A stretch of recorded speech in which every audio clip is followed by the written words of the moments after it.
नमस्कार। जब जब चुनाव आता है तब तब याद आते हैं वो मुद्दे, वो बातें जिसका चुनाव से पहले सरकार ने वादा किया था, अपने घोषणा पत्र में रखा था, या और भी कई चीज़ें जो हैं वो चुनाव के समय याद आने लगती हैं। 5 साल तक वो सारे मुद्दे गौण रहते हैं। हड़ताल होता है, प्रदर्शन होता है, सरकार की नुक्ताचीनी होती है, सरकार दावे करती है, सरकारी तंत्र उन पर कई तरह के लाठी डंडे भी चलवाता है, और उसके बाद भी सब कुछ यथास्थिति होते हुए जब चुनाव का समय आता है तो सरकार फिर से वादा करती है और ये कहती है कि जो गलतियां पहले हुई थी उसे खत्म करते हुए एक नए सिरे से नया सृजन होगा। ऐसा ही एक मामला पिछले कई वर्षों से, लगभग 8-9 वर्षों से आप देख रहे होंगे। ये मामला है बिहार में शिक्षा से जुड़ा हुआ और नियोजित शिक्षक। ये नियोजित शब्द जो है यही 2 दर्जे शिक्षा के क्षेत्र में और एक ही विद्यालय में दिखाता है। एक सरकारी शिक्षक जो पहले से नियुक्त है और दूसरा ये युवा जो नौकरी की तलाश में, रोजगार की तलाश में अपने जीविका को चलाने के लिए शिक्षक बनके समाज के निर्माण में अपना योगदान देना चाहते हैं। उन्हें नियोजित शिक्षक नाम देकर के सरकार ने इन्हें नाम के साथ ही 2 दर्जे का बना दिया। समान शिक्षा समान वेतन को लेकर के लगातार इस पर कई तरह के डिबेट भी हुए। सत्ता में बैठे लोग से लेकर के सभी को अपनी कुर्सी की चिंता हुई और इन शिक्षकों को हड़ताल करने के लिए मजबूर होना पड़ा। लगातार हड़ताल चलता रहा। हमने आपको कई बार खबरें दिखाई हैं, लाठियां भी चली हैं और शिक्षकों ने असहयोग आंदोलन भी किया है। ये वो शिक्षक हैं जो शिक्षा के साथ साथ सरकार के कई योजनाओं को भी अमली जामा पहनाने में बड़ा योगदान देते हैं। जब पोलियो का टीका पिलाना हो, जनगणना करना हो, सरकार को अगर मानव चेन बनाना हो, सबके लिए ये शिक्षक तैयार रहते हैं और पूरी तन्मयता से खिचड़ी से लेकर के बच्चों के बाल संवारने तक सारा काम करते हैं। इसके साथ साथ समाज को संवारने का भी काम करते हैं। इन पर कई तरह के आरोप भी लगे हैं। नियोजित शिक्षा को लेकर के कई तरह की बातें सामने आई है, लेकिन उसमें योग्य शिक्षक जो हैं वो एक बेहतर काम कर रहे हैं और इसी के बदले में उनका कहना है कि हमें भी वो सारी चीज़ें मिलना चाहिए जो अन्य शिक्षकों को मिलता है, क्योंकि समान काम के लिए समान वेतन की प्रणाली दुनिया भर में लागू होती है। अब इन सब बातों को लेकर के आपको याद होगा कि कई बार बैठकों के दौरान, मीटिंग्स के दौरान, जनसभाओं के दौरान नीतीश कुमार को इनके विरोध का दंश झेलना पड़ा है। काला झंडा दिखाया गया है और नीतीश कुमार इससे बहुत डर जाते हैं। पिछले 15 सालों से लगातार नीतीश कुमार बिहार के मुख्यमंत्री हैं। किसी न किसी रूप में उनकी ही चलती है इस बिहार में।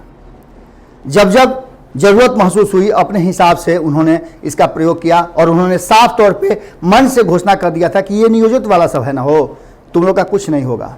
लेकिन आज जब चुनाव की स्थिति आ गई, कई तरह के नीतीश कुमार पर आरोप लग रहे हैं। कहा यह जा रहा है कि नीतीश कुमार पहले वाले नीतीश कुमार नहीं रहे।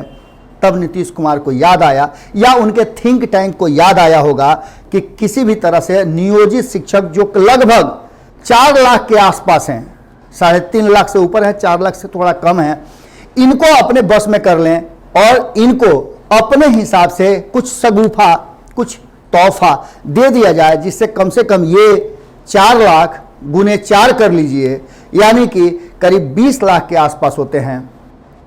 वो 20 लाख लोग उनके परिजन सहित अगर खुश हो जाएंगे तो इसमें से वोट की संख्या बढ़ जाएगी और इसके साथ साथ वो गार्जियंस जो हैं, वोट देने वाले बच्चों के माता पिता जो हैं, उन लोगों तक भी ये संदेश पहुंचाएंगे और चुनाव कार्य में इनकी बड़ी सहभागिता होती है। सरकार को एक बैग याद आया। सरकार ने ये कहा कि अब नियोजित शब्द हटा लिया जाएगा। आपको याद होगा कि कितनी हेय दृष्टि से मुख्यमंत्री ने ये बातें कही थी। मंच से, खुले मंच से जब ये विरोध कर रहे थे, लोकतंत्र में विरोध शांतिपूर्ण हो या संवैधानिक तरीके से हो तो उसकी पूरी पूरी आज़ादी हमारे संविधान के द्वारा दी गई है। अपनी बातों को रखने का, व्यक्त करने का पूरा अधिकार हमें प्राप्त है। काला झंडा दिखा करके जब ये विरोध प्रदर्शन कर रहे थे, आवाज़ें बुलंद कर रहे थे, तो मुख्यमंत्री ने कहा था कि ये नियोजित वाला सब न है, हो इस सब का कुछ नहीं होगा, जाते हैं तो फाइलें नहीं साइन करेंगे।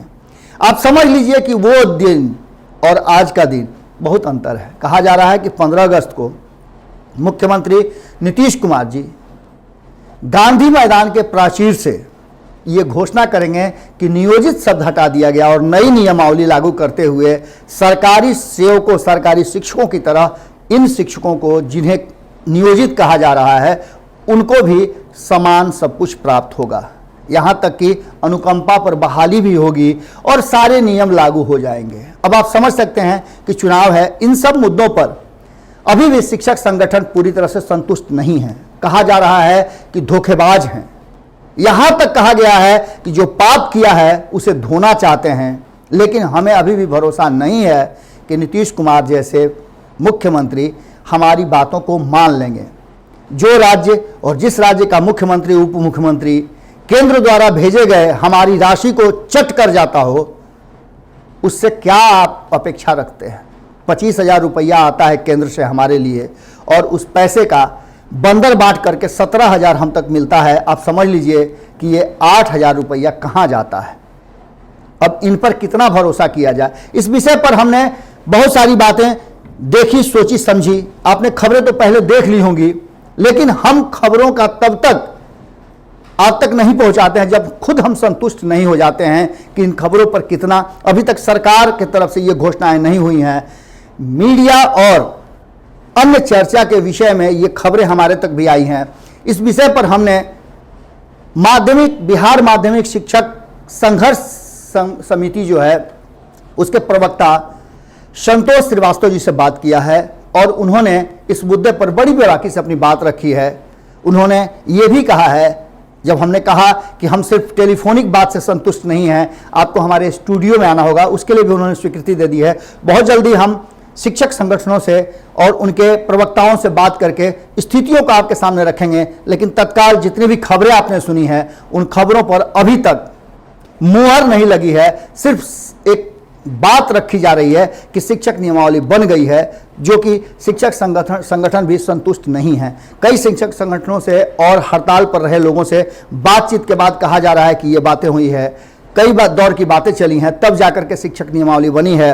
2012 से लेकर के अब तक दोयम दर्जे का जो व्यवहार है वो झेल रहे हैं शिक्षक। अब हो सकता है कि इस नियमावली के बाद से थोड़ी राहत महसूस करें, पर संघर्ष समिति के जो संतोष श्रीवास्तव ने, जो प्रवक्ता हैं, उन्होंने जो बातें कही हैं वो बातें आपको सुननी चाहिए। हो सकता है कि उससे आप सरकार और नियोजित शिक्षकों के बीच के दंश जो है, दूरी जो है और भावना जो है उसे समझ पाएं। सुनिए क्या कहा है संतोष श्रीवास्तव ने हमारे साथ बातचीत में। हेलो। हाँ हेलो। हाँ संतोष जी बोल रहे हैं? जी जी। हाँ संतोष जी, भारत लाइव से बाबा बोल रहे हैं। जी जी। एक जानकारी लेनी थी कि नियोजित शिक्षकों को लेकर के जो नियमावली बन रही थी, ऐसी खबर आ रही है कि वो नियमावली आप लोगों से वार्ता के बाद फाइनल स्टेज में आ गई है और संभवतः 15 अगस्त को मुख्यमंत्री उसकी घोषणा भी कर देंगे। इस विषय पर आपकी पहली प्रतिक्रिया हम जानना चाहेंगे। पिछले 5 सालों से तो यही सुन रहे हैं कि 15 अगस्त 26 जनवरी को मुख्यमंत्री घोषणा करते हैं। मैंने एक पिछले 5 सालों से चल रहा है जी। अब सच्चाई, जब तक ये घोषणा कर नहीं देते हैं तब तक इसके बारे में ऑथेंटिक कहना मुश्किल है, क्योंकि हर एक पर यही बोलता है कि नियमावली चेंज मैंने आपका तैयार है, सेवा सब तैयार है, बस जल्दी ही इसको हम लागू करेंगे। माननीय मंत्री भी हाउस में भी इसका मैंने क्वेश्चन उठा था तो इसे बोले थे कि हम जल्दी ही सेवा सब दे देंगे। लेकिन पिछले 2 साल माननीय मंत्री 2 साल से हैं, लेकिन आज तक उनके द्वारा किसी प्रकार का कह दिए हैं, लेकिन कोई सुनने वाला नहीं है। हमेशा यही किसी भी सत्ताधारी पक्ष के जो भी सदस्य उनसे बात होता है तो हाँ नियमावली आ रही है, सेवा सब है, लेकिन जब तक आ नहीं जाती इसके बारे में ऑथेंटिक हम लोग कुछ नहीं बोल सकते हैं। तो क्या लगता है आपको कि सरकार की तरफ से ये चुनावी साल में एक स्टंट है या फिर से एक बार आप लोगों को ठगने का प्रयास है? चुनावी वर्ष है इसलिए कि जनाधार हमारे मुख्यमंत्री लगातार खोते जा रहे हैं। हो सकता है कि इसमें अपना जो अपना कुकर्म किए हैं उसको अच्छा करने के लिए कि शिक्षा जगत में बहुत अच्छा हम काम करके जाएंगे, यादगार बनाने के लिए हो सकता है कि कुछ करें। अच्छा, कितना संभावनाओं पे ही है।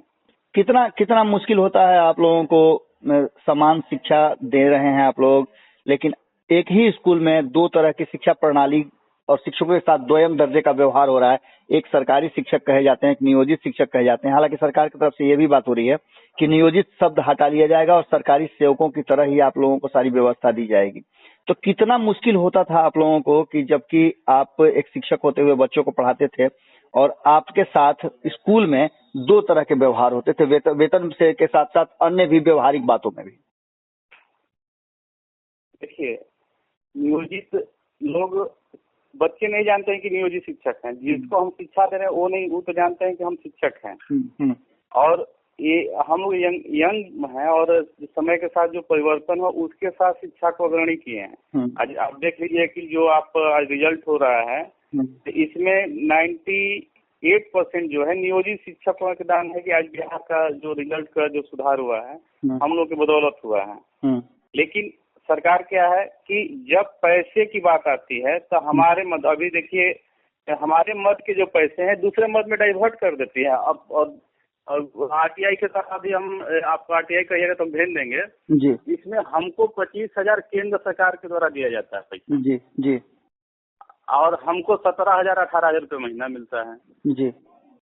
तो ये केंद्रांश का भी पैसा में हमारा कटौती कर लेते हैं। तो दूसरे की अब क्या इनकी कल्पना है। जब पैसे देने की बात आती है तो नियोजित हैं, और जब काम करने की बात है तो आप शिक्षक हैं, हमारे अंग हैं।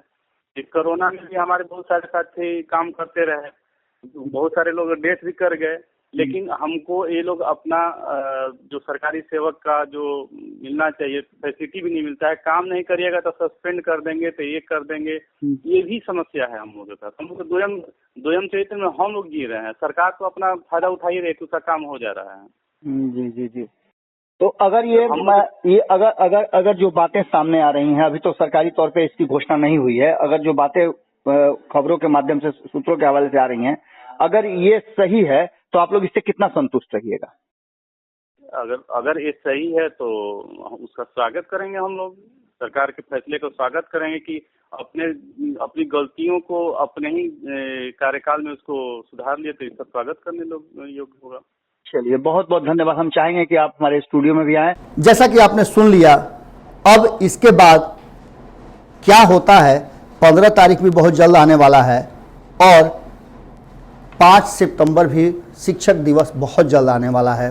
क्या कुछ होता है, कितना परिवर्तन होता है, कितनी बदलती है इन नियोजित शिक्षकों की स्थिति नियोजित शब्द हटाने से, ये भी देखने वाली बात होगी।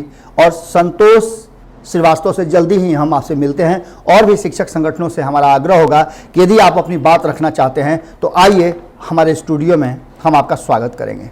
नमस्कार। बढ़ाएं अपना कदम सक्सेस की ओर शिखर करियर इंस्टीट्यूट के साथ। शिखर करियर इंस्टीट्यूट पूर्वी भारत में एकमात्र कोचिंग संस्थान जो एक्सक्लूसिवली है मेडिकल एंट्रेंस एग्जाम के लिए।